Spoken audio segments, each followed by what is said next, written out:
वचनों मांगे तो वचनों सबका स्वागत करता हूँ। कौन बनेगा? रिश्ते में तो हम तुम्हारे बाप नाम है शहशाह।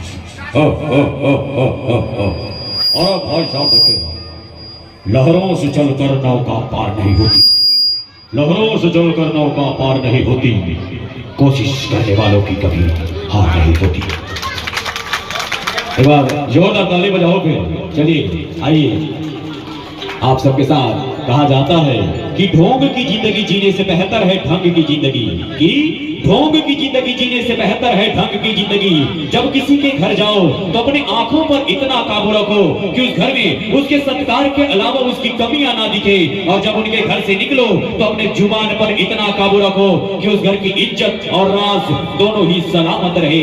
एक बात गांठ बांध के रख लो, एक बात गांठ बांध के रख लो, जो पिता के पैरों को छूता है वो कभी गरीब नहीं होता, जो माँ के पैरों को छूता है वो कभी बदनसीब नहीं होता, जो भाई के पैरों को छूता है वो कभी गमगीन नहीं होता, जो बहन के पैरों को छूता है वो कभी चरित्रहीन नहीं होता, और जो गुरुओं के पैरों को छूता है उस जैसा कोई खुश नसीब नहीं होता, उस जैसा कोई खुश नसीब नहीं होता। आइए आप सबको बहुत ही सुंदर भजनों के साथ जोड़े रखते हैं भजन गायक नर्मदा गोस्वामी की मधुर आवाजों में।